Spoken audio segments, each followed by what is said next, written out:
c'est la fin de la course. C'est la fin, c'est la fin, c'est la fin de toutes choses. Et voici que la lumière du soir à l'ouest pour moi apparut. Elle manifeste le Fils de l'homme. Et je crois, c'est vrai, je le crois.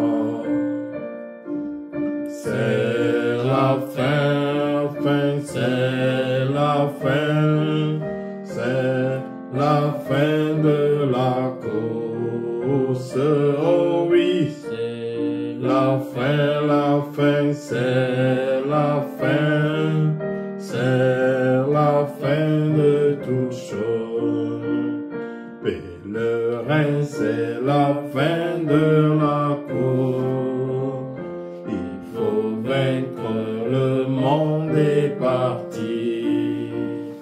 Attention, oh oui, quelle heure est-il?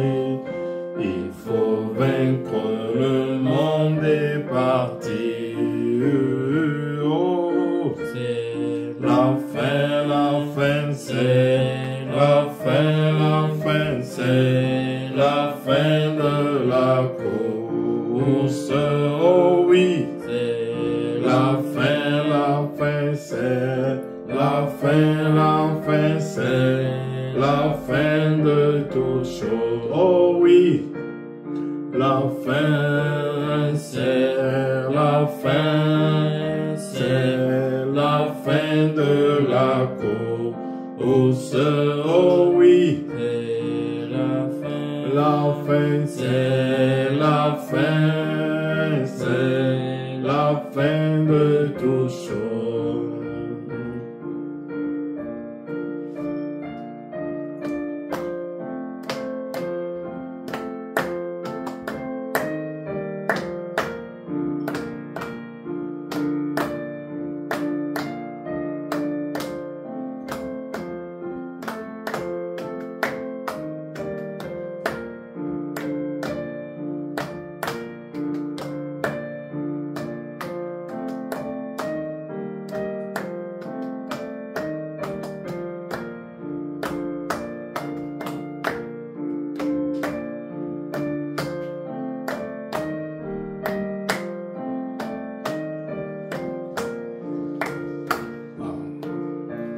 La lumière du soir à l'ouest pour moi apparut. Elle manifeste le Fils de l'homme. Je crois, c'est vrai, je le crois. Oh, c'est la fin, c'est la fin, c'est la fin de la course. Oh, c'est la fin, c'est la fin, c'est la fin de toutes choses. Oh oui, c'est la fin, c'est la fin de la course. Oh oui, c'est la fin. Amen, c'est la fin, c'est la fin de toutes choses. Amen. Ci mettiamo in piedi mentre prendiamo la Bibbia. Leggiamo Apocalisse capitolo 1, il versetto 7. Apocalisse 1, versetto 7. Ecco, egli viene con le nuvole e ogni occhio lo vedrà. Lo vedranno anche quelli che lo trafissero. E tutte le tribù della terra faranno lamenti per lui. Sì, amen. Prendiamo Ebrei capitolo 12.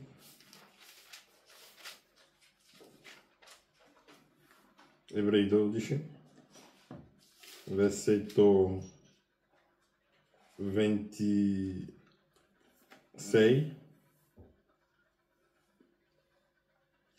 La cui voce scosse allora la terra e che adesso ha fatto questa promessa. Ancora una volta farò tremare non solo la terra, ma anche il cielo. Questo ancora una volta sta a indicare la rimozione delle cose scosse, come di cose fatte perché sussistano quelle che non sono scosse. Amen. Inchiniamo i nostri capi. Padre Celeste, ti ringraziamo per questo privilegio che abbiamo ancora di radunarci per ascoltare la tua parola. Padre, l'atmosfera è nelle tue mani. Lascia che il tuo Spirito Santo che ha portato questo messaggio possa ancora rallegrare i nostri cuori e che possiamo saltare di gioia, sapendo, Padre, che siamo entrati nel tuo riposo, la salvezza delle nostre anime. Grazie di tutto, Padre, nel nome di Gesù Cristo. Amen. Amen. Che stiamo parlando della rimozione delle cose scosse e abbiamo visto che il nostro profeta ci aveva fatto un messaggio che si dice, il titolo è "Gli avvenimenti moderni sono resi chiari tramite le profezie", e noi che siamo dei figli di Dio sappiamo leggere i segni del tempo, ed è quello che ci è stato dato di fare. Come l'ha detto William Marion Branham, la donna samaritana non aveva tante citazioni, ne aveva solo una. E quando ha incontrato il Messia, e quando ha visto il segno del Messia, ha tirato fuori quella citazione e ha detto: io so che quando il Messia verrà, egli farà queste cose. Dunque aveva quella citazione sulla quale lei si riposava. E lei, tramite quella citazione, ha potuto riconoscere il segno del tempo del suo giorno. E Gesù aveva detto ai farisei: voi quando vedete il cielo cupo dite: ah, pioverà. Quando vedete il sole così dite: ah, domani farà bello. Ma l'unica cosa che vi manca è che voi non sapete leggere i segni del tempo. E noi figli di Dio siamo chiamati a leggere i segni del tempo, a sapere quando noi vediamo gli avvenimenti della terra, un figlio di Dio si deve sedere e collocare quegli avvenimenti nella parola di Dio per poter sapere esattamente dove lui si trova. Noi non camminiamo ciecamente perché abbiamo ricevuto la luce, anzi siamo la luce del giorno nel quale noi viviamo.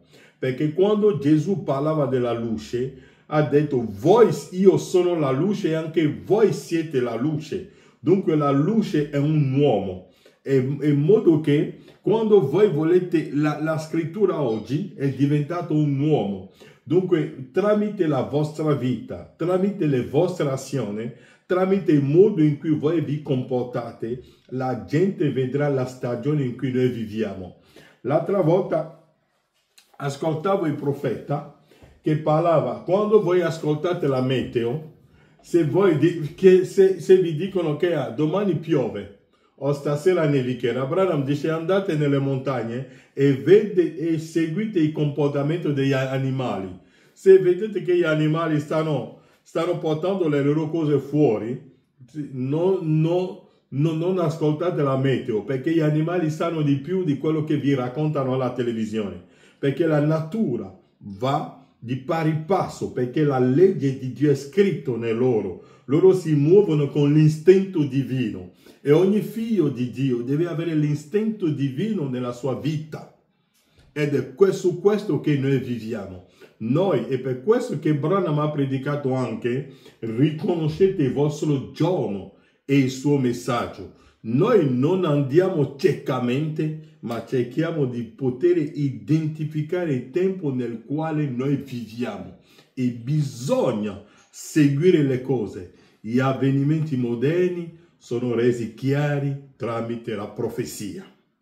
Dunque abbiamo visto che abbiamo avuto il primo guaio, perché ci è stato promesso 3 guai nella Bibbia.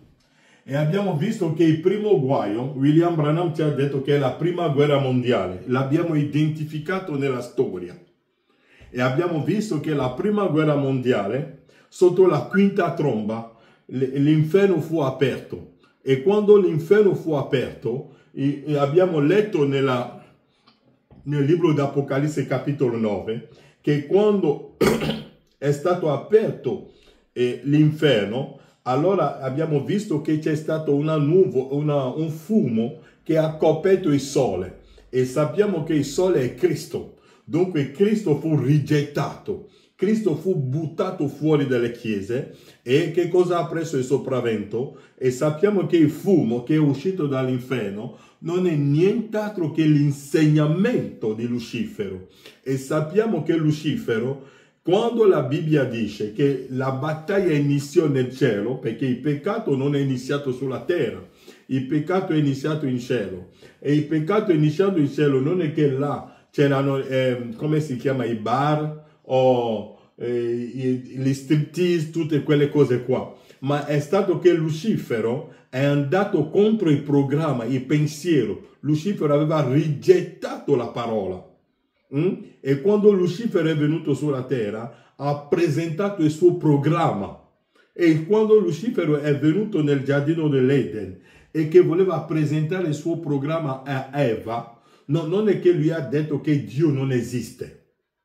Non è che Lucifero ha detto a Eva che quello che Dio lui ha detto è falso, ma solo che leggiamo un po' quello che Lucifero ha detto a Eva nel giardino dell'Eden. E voi vedrete, Genesi capitolo 3, dal primo versetto. Il serpente era il più astuto di tutti gli animali dei campi che Dio il Signore aveva fatti. Esso disse alla donna: come? Dio vi ha detto di non mangiare da nessun albero del giardino? Prima cosa, Dio ve l'ha detto di non mangiare gli alberi del giardino? Dunque, non è che lui ha posto una domanda.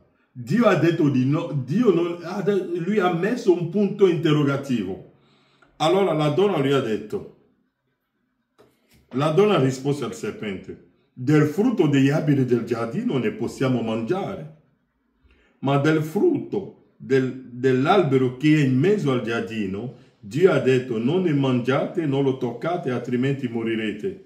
Il serpente disse alla donna: no, non morirete affatto. Non morirete affatto. Ma Dio sa che nel giorno che ne mangerete, i vostri occhi si apriranno e sarete come Dio. Dunque vedete, non è che lui è venuto per dire a loro che quello che Dio ha detto è falso, solo che ha iniettato il suo pensiero, ha messo un po' di veleno nella cosa. E quel piccolo veleno che lui ha messo ha portato la razza umana in questo stato oggi. Ed è lì che siamo. Dunque, quando l'inferno fu aperto sotto la quinta tromba, abbiamo visto che c'è stato il fumo che è uscito. E la Bibbia dice che il fumo ha oscurato il sole. Noi sappiamo che William Branham ci ha detto che il sole è Cristo, perché Apocalisse è il libro di simboli. Allora il sole fu oscurato, cioè il sole, Cristo, fu buttato fuori dalle chiese. Cristo è stato rigettato. Cristo è stato, e quando parliamo di Cristo, la gente pensa, scusatemi se torno sempre su queste cose qua, perché le dobbiamo rammentare. Perché quando parliamo di Cristo, la gente ha sempre la faccia di Hoffman, o la faccia di Gesù, come se c'è una foto di Gesù. No, quando si parla di Cristo, si parla dell'unzione. Cristo è l'unzione, il Messia è un'unzione. E Branham dirà che Isaia era il Cristo del suo tempo, cioè il Messia l'unto del suo tempo. Mosè era l'unto del suo tempo. Gesù di Galilea era l'unto, la pienezza di tutte le unzioni. Cioè tutti noi siamo entrati nell'uomo di Galilea. Dunque è un'unzione. che è entrato in questo corpo. È per questo che William Branham dirà che Gesù Cristo è lo stesso ieri, oggi e in eterno, tranne il corpo fisico. Dovete togliere il corpo fisico. E William Branham ha predicato anche che Cristo deve essere identificato in ogni epoca. Dunque voi dovete identificare Gesù nella vostra generazione. E identificare Gesù non è il corpo che si identifica, perché la donna samaritana non è identificato il Messia tramite il corpo, ma è identificato il Messia tramite l'opera, tramite il discernimento che Gesù aveva operato. Dunque è così che lui ha identificato il Messia. E Branham ci dice qui, nelle 7 epoche, torniamo un po' indietro, Branham dice qui, nelle 7 epoche, quando parlava con la donna samaritana, vediamo un po' di trovare quella storia che poi entrerò nel mio soggetto, quello che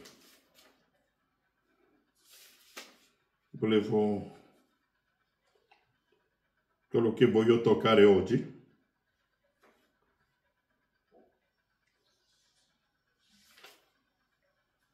Branham dice qui, nella pagina 22 delle 7 epoche, quando la donna al posto lo sentì che discerneva i pensieri del suo cuore, ella lo riconobbe quale un profeta, dichiarando che il Messia sarebbe stato riconosciuto appunto per questa grande abilità.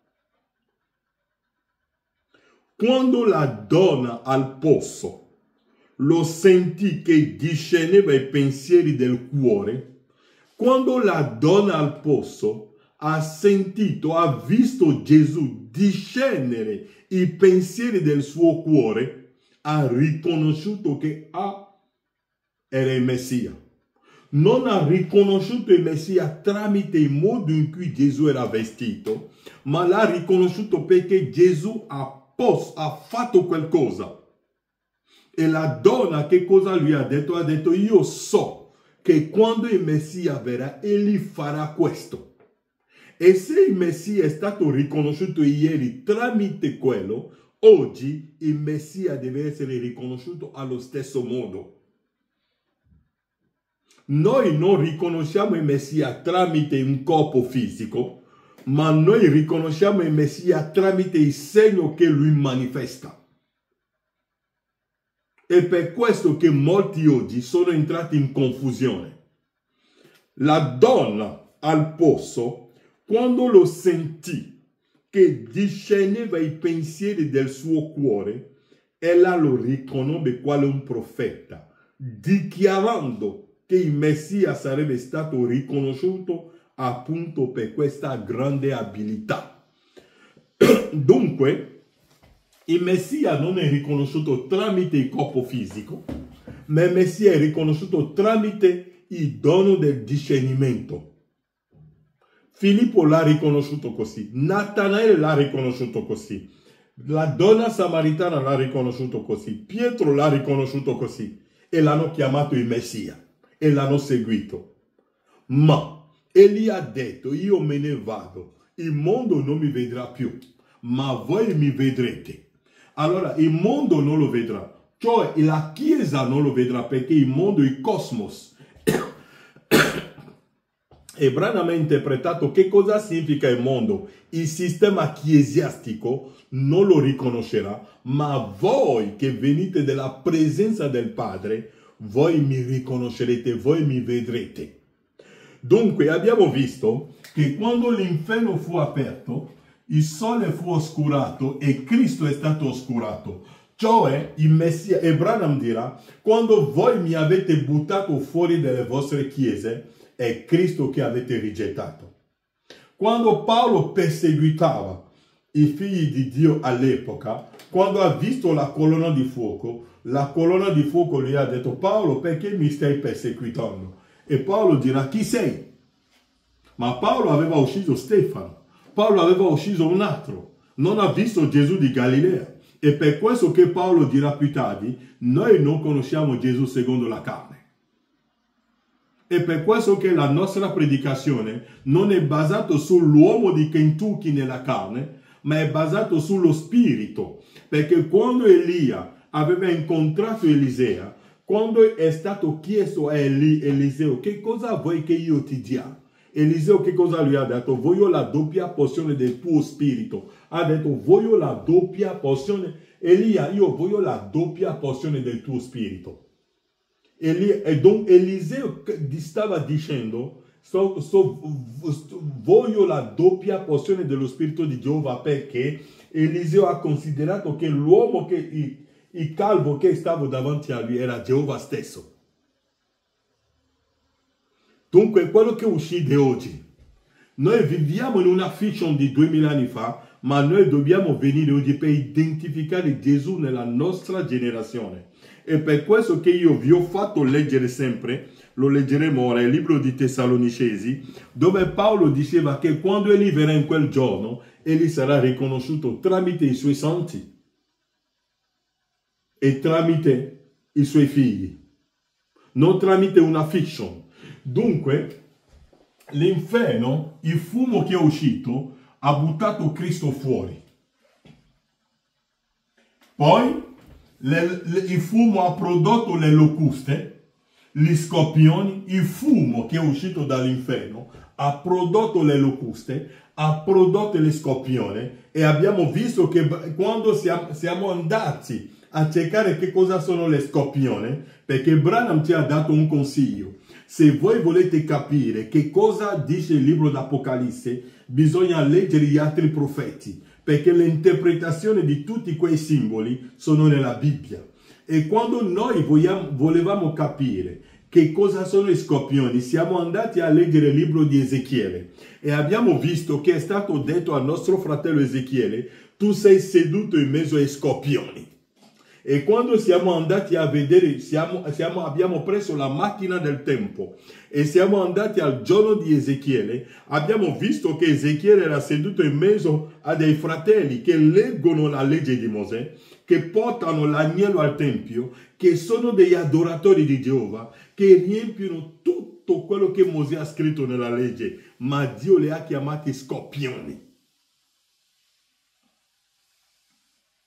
Dunque, scorpioni sono delle persone che vanno in chiesa.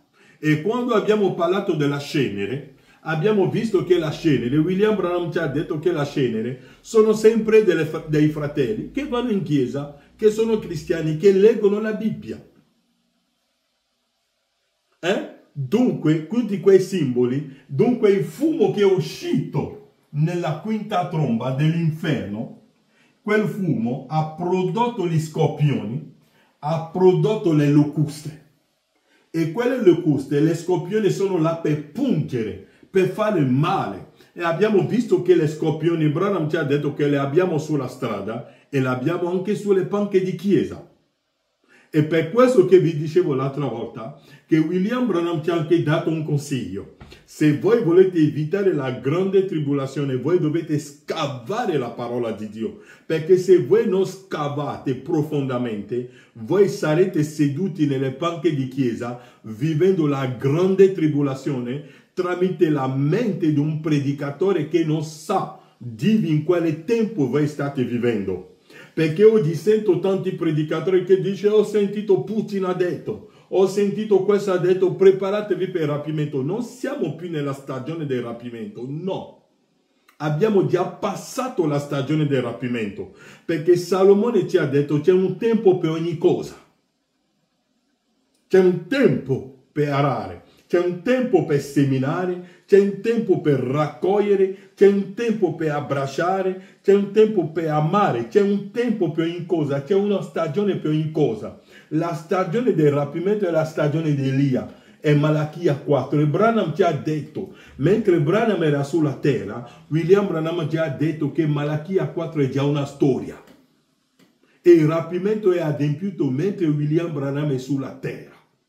E oggi, quando noi vediamo tutti gli avvenimenti che stanno succedendo sulla terra, noi dobbiamo ora dire, ma in che epoca siamo? Perché siamo qui? Che cosa stiamo facendo? Perché tutto questo rumore sulla terra? Abbiamo passato il primo guaio, abbiamo passato il secondo guaio e Branham ci ha detto che siamo entrati nel terzo guaio. E come l'ho sempre detto, il terzo guaio, che è la terza guerra mondiale, ora che tutti ne parlano apertamente, che il Papa l'aveva dichiarato tanti anni fa che siamo già nella terza guerra mondiale, ma Branham l'aveva già detto prima, negli anni 50. Branham diceva, vedete, se abbiamo passato il primo guaio, abbiamo passato il secondo guaio, vedete in che cosa siamo entrati? E come l'ho sempre detto, il terzo guaio, la terza guerra mondiale è una guerra anomala. Non è una guerra di Kalashnikov che si spara e poi si ferma, no. Perché è una guerra su tutti i piani. È una guerra che va a colpire il mondo in tutti i sensi. Sul piano religioso, sul piano economico, sul piano dell'educazione. Perché tutto deve essere distrutto. La Chiesa è distrutta. La scuola è distrutta, la politica è distrutta, le banche, tutto quello che esiste sulla terra. E per quello che abbiamo detto, la rimozione delle cose scosse. Perché il vento le deve portare via tutto, non rimarrà più niente. E allora, abbiamo letto, la Bibbia dice che, nel libro di Apocalisse abbiamo letto, che egli viene con le nuvole e ogni occhio lo vedrà. E abbiamo letto l'altra volta la settima tromba e abbiamo visto che quando il settimo angelo ha suonato la settima tromba, la Bibbia ha detto che il regno di questo mondo è passato nelle mani del nostro Signore e Dio. Vuole dire che il mondo, come lo vediamo oggi, non è più, l'uomo non controlla più niente. Non è più niente, è per questo che io non posso, non credo, non prego manco più per i politici, perché Paolo aveva detto una volta, pregate per i vostri capi così, ma quella scrittura, perché ogni cosa ha suo tempo. E quando arriviamo in questo tempo, Dio quello che lui voleva fare sulla terra l'ha già fatto. Quando abbiamo avuto la prima guerra mondiale, quando abbiamo avuto, Dio ha mandato un profeta sulla terra, l'hanno rigettato. Ha mandato la guarigione sulla terra. Che cosa ha fatto l'uomo? L'uomo ha lasciato la guarigione di Dio e è andato a creare l'OMS, Organizzazione Mondiale della Salute, per lottare contro tutte le malattie, anzi ne producono. Come lo dicevo l'altra volta, Bill Gates era un produttore di virus, perché lui aveva Microsoft. E Microsoft è un sistema che produce virus per poter vendere gli antivirus.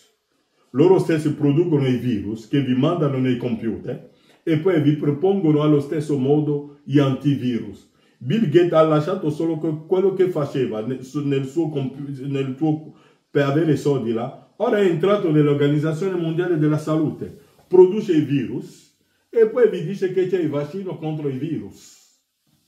Dunque è la stessa cosa. Il mondo è entrato in quel campo là. Dunque, la Bibbia dice, ora cerchiamo di mettere un po' di cose qui. La Bibbia dice qui, quello che abbiamo letto poco fa, il mondo come lo vediamo oggi non è più nelle mani degli uomini.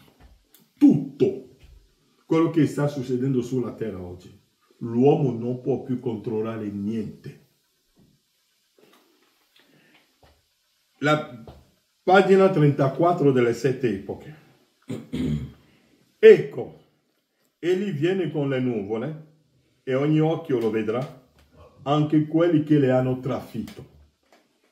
Egli viene con le nuvole.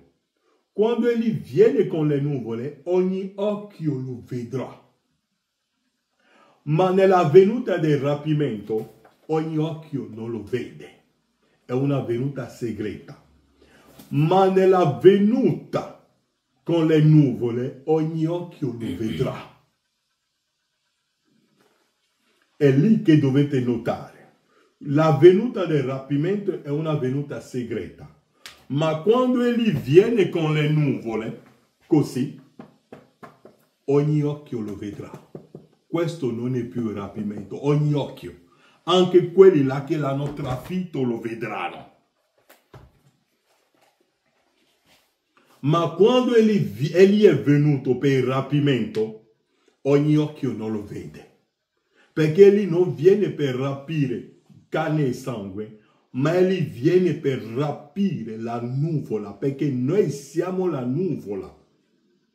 Nell'opuscolo Chi è Dio, William Branham dice che la vostra prima forma è una nuvola, e questa nuvola fu messa nella polvere. E questo corpo qua ha avuto il suo giudizio nel giardino dell'Eden.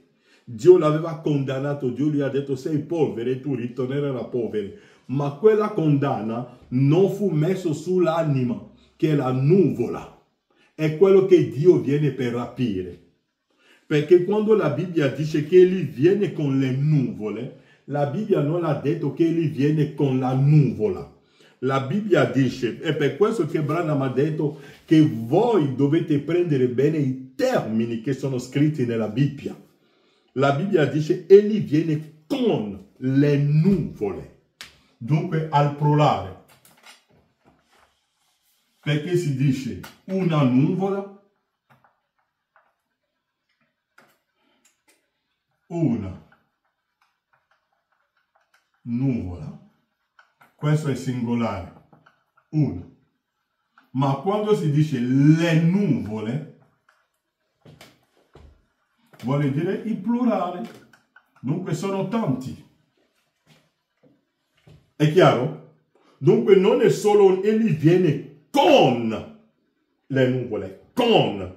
Una nuvola è un fratello. Quando l'avevo predicato, un pastore si è messo a ridere di me, ma ho detto se avessero letto correttamente il profeta, avrebbero capito che noi siamo delle nuvole. La mia parte invisibile sono una nuvola. Leggete l'opuscolo Chi è Dio e queste cose qua le vedrete dentro. Ed è quella nuvola, io sono una nuvola, tu sei una nuvola, l'altro è una nuvola. E le nuvole, quando egli viene con le nuvole. E la domanda fu fatta, chi sono quelli là che sono nella nuvola? Nell'opuscolo, come si chiama? Il levare del sole. William Branham dice, quelle nuvole sono i fratelli che ritornano del rapimento. Quando è che sei stato rapito? Quando è che sei stato portato via da questo corpo qua? Quando Branham è uscito dal suo corpo, si muoveva ancora sul letto. Dunque, quando egli viene con le nuvole, qui sono le nuvole. E per questo che, se voi mi tirate fuori da qua, non è più completo. Perché sono i 7 angeli che hanno fatto questa foto. E Giovanni ha detto qui, egli viene con le nuvole e ogni occhio lo vedrà.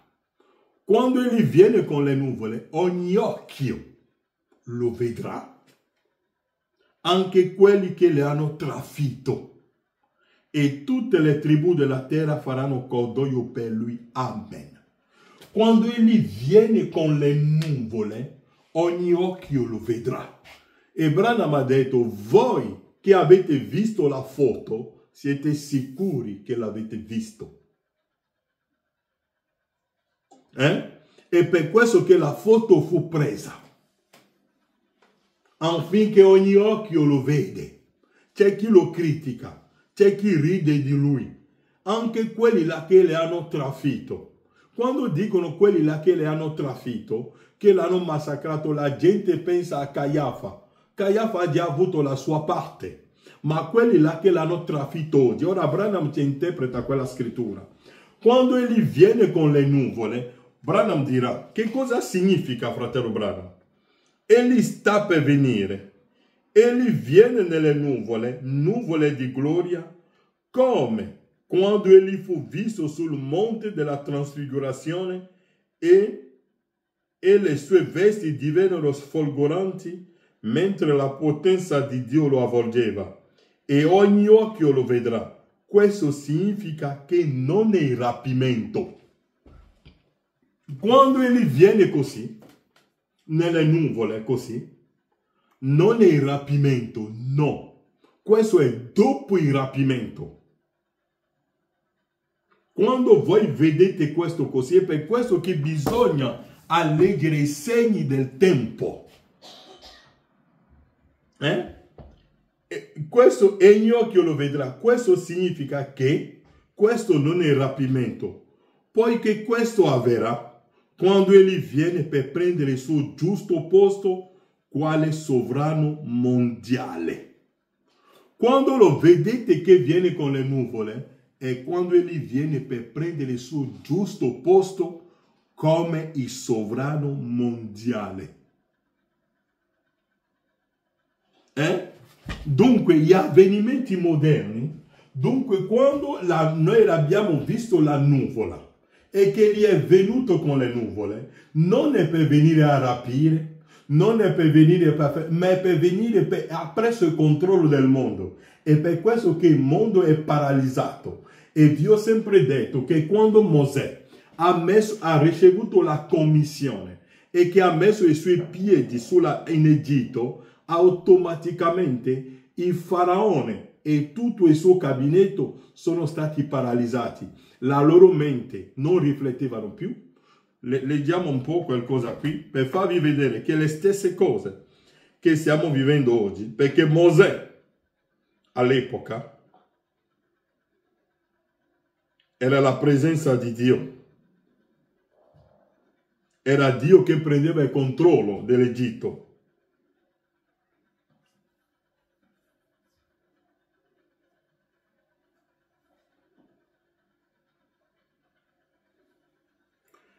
Nell'opuscolo La tempesta in arrivo, paragrafo 107. Mi viene detto nella Bibbia che verrà in tempo per quelli che non sono in questa meravigliosa luce del Figlio, in cui i volatili del cielo mangeranno la loro carne. La gente pensa che quando è detto nella Bibbia che gli uccelli mangeranno la carne, si aspettano che ci sarà una mangiata fisica. Leggeremo fratello Branham nel 4 sigillo o nel stesso sigillo, vi farò vedere come Branham ci ha detto che quella scrittura dove è detto che i corvi verranno a mangiare i corpi dei capi militari, dei tutti, è già adempiuto. È scritto nei vostri opuscoli, ma come l'ho sempre detto, come i predicatori oggi sono tutti unti dall'inferno, si mettono dietro perché il più grande genocidio che abbia mai avuto sulla terra non lo fa Benjamin Netanyahu, non lo fa, non è la guerra che si sta facendo in Ucraina o in Palestina. No, quelle guerre con Kalashnikov, se ti sparano e che sei un figlio di Dio, tu vai nella presenza di Dio. Ma il più grande genocidio è un predicatore che si mette dietro il pulpito e ti mente e ti racconta delle favole, ti mette in un tempo storico o ti mette le promesse nel futuro, mentre è un'altra cosa che sta succedendo. Notate per esempio, se voi andate a dire alla donna samaritana che Gesù non è il Messia, quella donna poteva buttarvi anche nel fuoco e non sarà un peccato, perché ha visto la realtà. Ah no, non è vero, deve ancora avvenire. No, è già adempiuto, anche se è contro la teoria, perché il problema oggi, la gente vive in una fiction. Mi viene detto nella Bibbia che verrà un tempo, nell'opuscolo La tempesta in arrivo, paragrafo 107.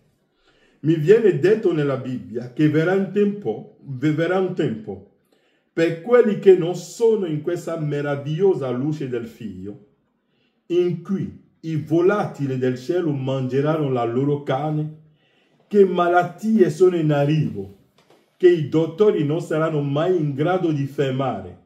Sono le piaghe di Dio.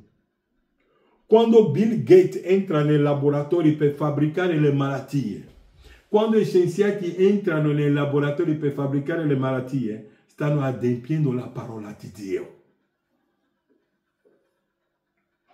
Perché Dio ha preso il controllo della terra. I dottori egiziani, che erano molto più abili dei nostri di oggi, non riuscirono a fermare le piaghe di Dio, né riuscirono i loro indovini o i loro imitatori. Ci vuole Goshen, la potenza di Dio, per mantenere il suo popolo sotto il sangue di un agnello. Lo Spirito Santo è quella porta oggi. Lo Spirito Santo è quella sicurezza oggi. Dunque l'unico luogo sicuro oggi è lo Spirito Santo. E quando parliamo dello Spirito Santo, la gente entra ancora in un'altra fiction. Si aspettano che uno spirito scende così. No, lo Spirito Santo. Che cos'è lo Spirito Santo oggi? William Branham ci ha detto che cos'è lo Spirito Santo oggi. Lo Spirito Santo è l'interpretazione chiara della parola oggi. Ma oggi ci portano in una fiction. Mi viene detto, i dottori egiziani, che erano molto più abili dei nostri di oggi, non riuscirono a fermare le piaghe di Dio, né riuscirono i loro indovini o i loro imitatori. Ci vuole Goshen, e Goshen è il profeta, è Cristo. Cristo è Goshen. È lì che voi siete custoditi, è lì che la vostra anima è custodita. Perché Gesù ti ha detto, non vi preoccupate della persona che può uscire dal corpo. E Branham ci ha detto, chi uscì dal corpo? La bomba atomica della Russia. Oggi tutti guardano, Israele sta facendo la guerra contro, come si chiama? Hamas. Sta facendo la guerra contro Hezbollah. Vanno distruggere l'Iran. Dio combatterà per loro. No, è già finito. Israele sarà distrutto come tutte le nazioni della terra. Perché tutta la profezia va avanti allo stesso modo. Perché Dio non è più lì. Notate che Daniele ci aveva detto nella Bibbia, so che queste cose qua fanno saltare delle sedie, ma le dobbiamo far saltare lo stesso. Perché Esaù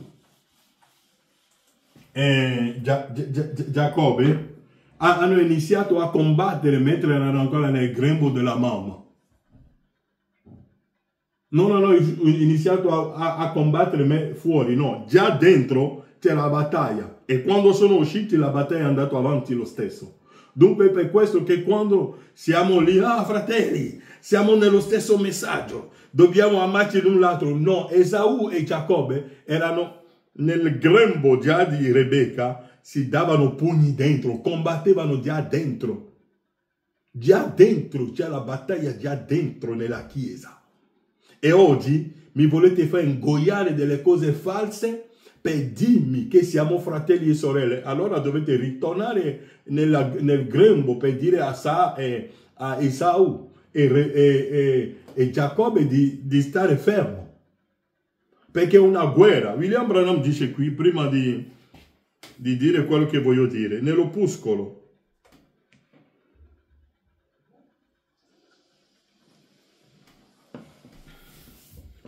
Nell'opuscolo, oh là là, il titolo, lo prendo qua.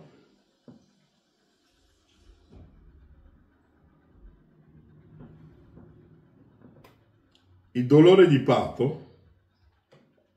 William Branham dice, paragrafo 172, nel mondo della Chiesa oggi ci sono due sistemi che operano. Ascoltate molto attentamente. Adesso voglio vedere se direte amen a questo. Ci sono due sistemi che operano nel mondo della Chiesa oggi. Mi toglierò questo da addosso e poi l'avrò completato. Tutti noi sappiamo che la parola di Dio è il sistema denominazionale. E quei due sistemi che si affrontano nel mondo della Chiesa oggi. Ci sono due sistemi all'opera, proprio come erano loro Giacobbe e Esaù, uno secondo lo spirito e l'altro secondo la carne. E che cosa è? Esaù e Giacobbe stavano combattendo nelle viscere della madre perfino nel momento in cui nacquero. E così sono le denominazioni della parola. La denominazione che cos'è? La denominazione è che quando voi mettete un punto alla rivelazione e aspettate. Ma la rivelazione, ma noi non mettiamo un punto. Noi andiamo avanti con la parola.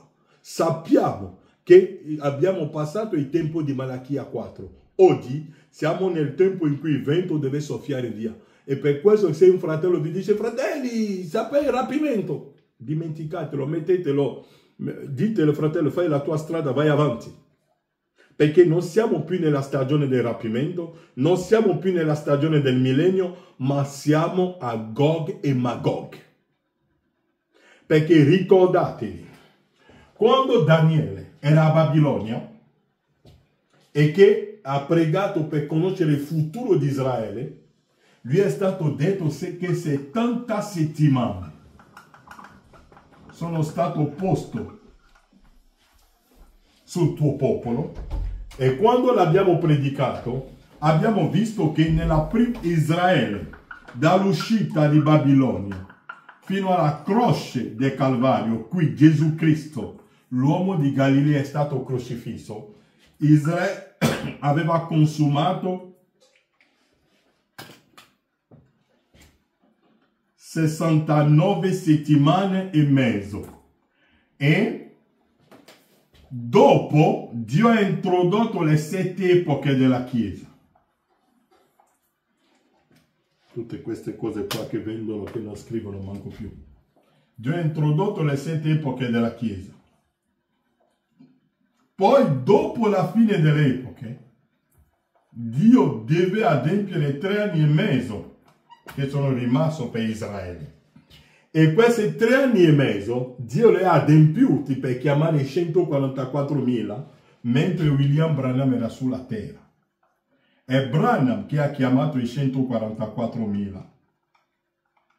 Ed è finito quella storia. Dunque, quando Apocalisse 10 è adempiuto, è stato detto che il tempo non c'è più. E William Branham ci ha detto che quando si parla del tempo, non stiamo parlando del tempo del calendario, o le stagioni, o tutte queste cose qua. Branham dice no. O l'orologio, no. Branham ha detto, quando stiamo parlando che l'angelo ha detto che il tempo non c'è più, si sta parlando delle 7 epoche della Chiesa, il tempo delle nazioni e i 3 anni e mezzo di Israele. Dio ha finito questo. Allora, quando è venuta la nuvola, allora il mondo è entrato nella distruzione. E per questo che tutti quei dirigenti, come l'ho detto l'altra volta, Macron, Biden, Scholz, Meloni, Putin, Netanyahu, quelli dell'Iran, Hezbollah, tutti quei dirigenti sulla terra oggi, come l'ho letto l'altra volta, hanno ricevuto l'unzione di distruzione. L'abbiamo letto l'altra volta e lo possiamo anche leggere ora. Lo leggiamo ancora per vedere un po'. Notate che quando la nuvola è apparsa, William Branham ci ha detto che non è il rapimento, ma è quando egli viene per prendere il controllo della terra. E per questo che siamo entrati in una distruzione completa. Non possiamo più, Branham ha detto, non possiamo costruire sopra questo cenere di Sodoma e Gomorra, perché stiamo camminando sulla cenere. E Daniele ci ha detto che la cenere deve essere portata via. E per questo che Paolo ha detto che questa volta scuoterò ancora una volta, significa che le cose scorse devono essere rimossi. E come devono essere rimossi? Tramite il vento. Il vento viene e porta via la polvere. E tutto quello che cammina sulla terra oggi è soltanto polvere. E la bomba atomica come l'ho sempre detto, il mare rosso è una benedizione per Mosè e maledizione per Faraone e il suo gruppo.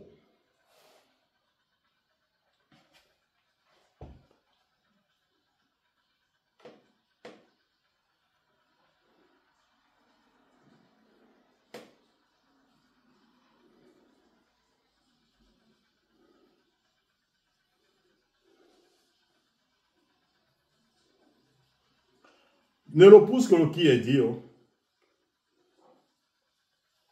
No, non voglio leggere, non è lì che sto.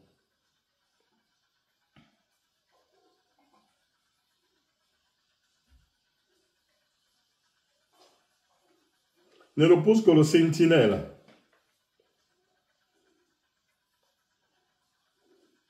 A che punto è la notte? Paragrafo 69. Oh amici miei, ascoltate, così dice il Signore. Se mi considerate essere suo servo, è poco prima dell'alba. E siamo già all'alba. Non siamo più a poco prima. Siamo già all'alba. Perché Branham prima di morire ha predicato Shalom. E Shalom significa che siamo all'alba. Un altro giorno. Un nuovo giorno. Oh amici miei, ascoltate, così dice il Signore. Se mi considerate essere suo servo, è poco prima dell'alba. Questo è il motivo per cui questa orribile oscurità è su tutta la terra.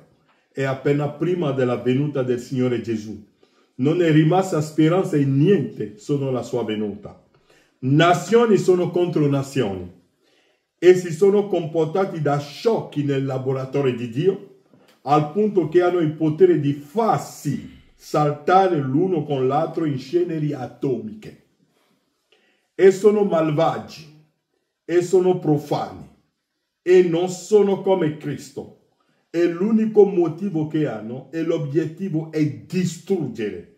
E sono ispirati dall'angelo distruttore che è stato inviato dal cielo per ispirare questi uomini. Dunque tutti loro sulla terra oggi, sia Benjamin Netanyahu, sia tutta quella gente lì che là hanno ricevuto l'ispirazione che viene dall'inferno. È Dio stesso che ha messo la loro mano sul loro collo, perché tutto deve essere distrutto. La rimozione delle cose scosse. Le chiese sono scosse, sono rimaste polvere. La politica è stata scossa, l'economia è stata scossa, le banche sono scosse, le scuole, i figli, le famiglie, tutto è stato scosso. Ora tutto è rimasto polvere, perché il regno della terra è passato nelle mani di chi? Del nostro Signore Dio potente. E quando Egli viene nelle nuvole, non per dire ora iniziamo un ciclo per rapire, no, è per distruggere. Perché abbiamo passato già la stagione del rapimento, abbiamo passato la stagione del millennio, abbiamo passato già la Mageddon, ma ora siamo a Gog e Magog, dove la Russia si alza. Voi pensate che l'Iran poteva sfidare gli Stati Uniti? Pensate che l'Iran poteva mandare le bombe sopra Israele? Pensate che tutti quei gruppi che si alzano oggi si stanno alzando perché? Perché dietro a loro c'è la Russia. Perché Yemen va a bombardare le navi americane che sono nel Mare Rosso. Perché fermano tutto quello che c'è la bandiera di Israele, la bandiera degli Stati Uniti. Perché oggi nessuno ha più paura degli Stati Uniti. Perché è finita l'epoca. Tutto è a nudo.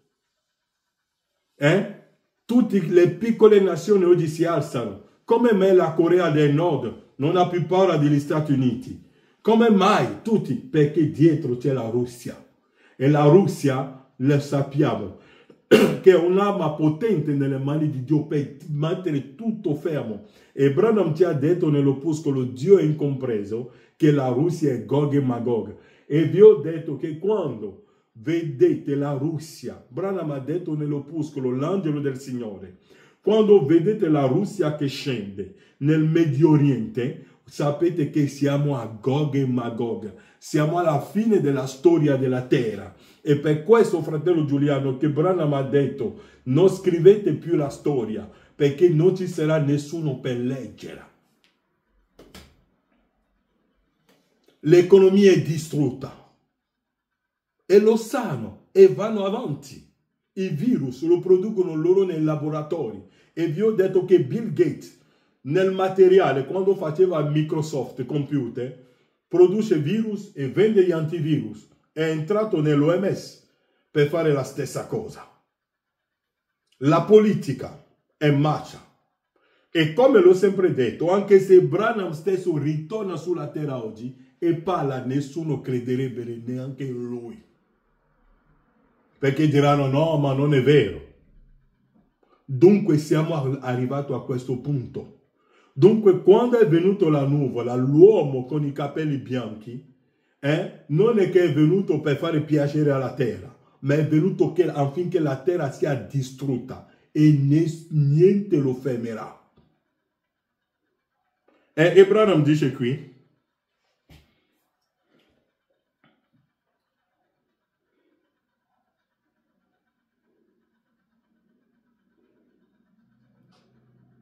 tutte le nazioni stanno tremando.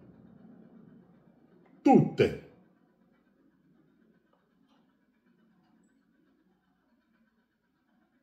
Tutte le nazioni. La Russia, l'Ucraina, l'America.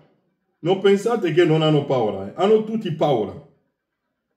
Come sentite nella radio. Perché Branham dice che la radio e la televisione produrranno tante cose. No, l'America è forte. Il dollaro è forte, ce la facciamo vincere la Russia, mandiamo tutti i nostri armi là. Ora il re è nudo.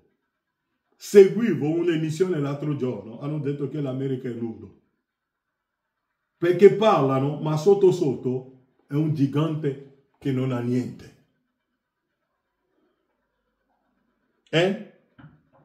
Siamo nel tempo del pulsante.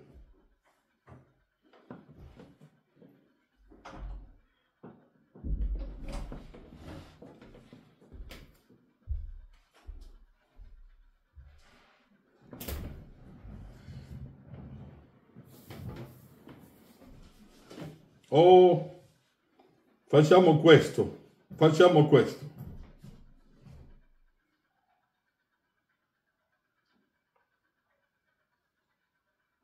Non c'è più niente da fare. Potete dire tutto quello che volete. È finita.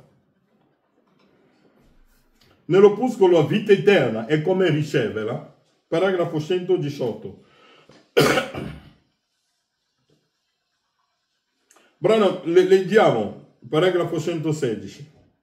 E oggi i morti vengono risuscitati e le persone dicono è demonologia, è psicologia, è telepatia mentale.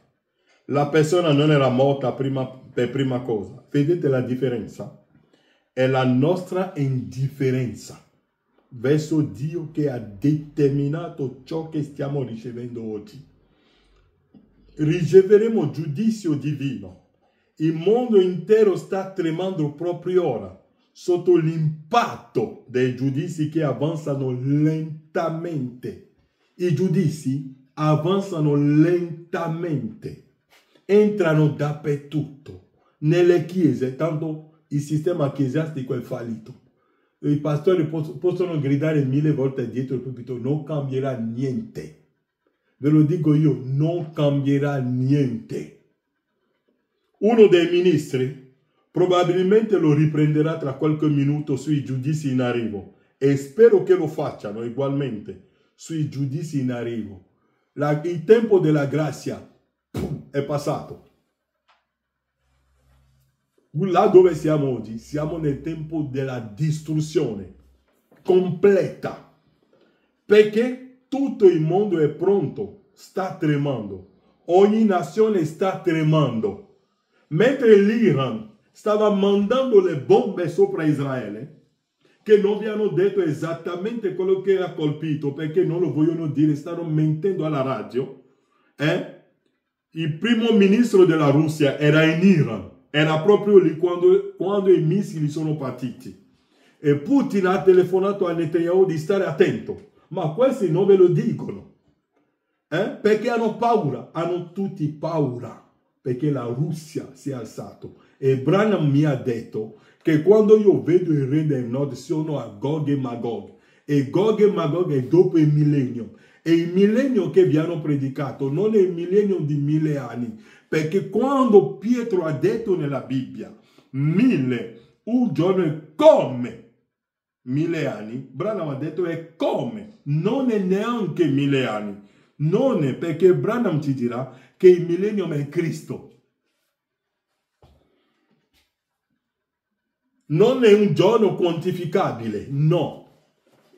Perché tutto il mondo è pronto, sta tremando, ogni nazione sta tremando. Non pensate che anche la Russia non sta tremando. Gli Stati Uniti e le isole stanno tremando. Chi lancerà quella bomba atomica per prima? Chi lancerà quella prima bomba atomica? Quando viene lanciata, potrebbe gettare l'intera cosa fuori asse. E non sarà chi una bomba col colbato. E se alcune di esse venissero rilasciate, non rimarrebbe nemmeno una mosca o un insetto sulla faccia della terra. Dunque, tutto è pronto. E non veniamo più. Paolo ha detto che è la rimozione delle cose scosse. Il mondo è stato già scosso. Jezabel è già stato scosso. Israele è stato, perché vedete quando Elia era venuto la prima volta sulla terra, aveva fatto a scuoto tutto Israele. Poi Elia è andato via e hanno detto, ma Jezabel è rimasto al suo posto. Acab è rimasto lì. Il regno va avanti lo stesso. Ma per Dio, fisicamente, vedete che non è cambiato niente. Poi viene il generale Jehu, la bomba atomica della Russia, per portare via tutto il sistema.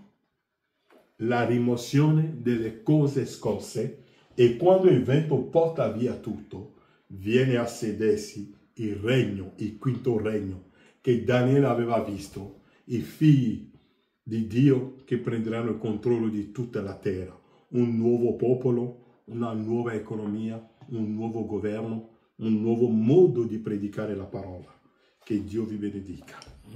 Inchiniamo i nostri capi.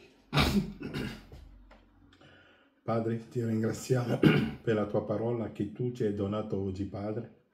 Mentre andiamo avanti e vediamo le profezie che, come l'ha detto il tuo profeta, gli avvenimenti moderni, quando le vediamo, Padre, ritorniamo nel libro come ha fatto Daniele. Quando Daniele era lì a Babilonia, ha preso il profeta e ha potuto riconoscere il tempo nel quale lui viveva. E tu, nella tua grazia, tu ci hai detto che quando noi vediamo il re del nord che si sta alzando, sappiamo che siamo a Gog e Magog. Padre, ti ringraziamo per ogni cosa. Il tempo è nelle tue mani. Se c'è un domani, verremo, canteremo, ti loderemo e ti diremo, Padre, rimani con noi nel nome di Gesù Cristo. Amen.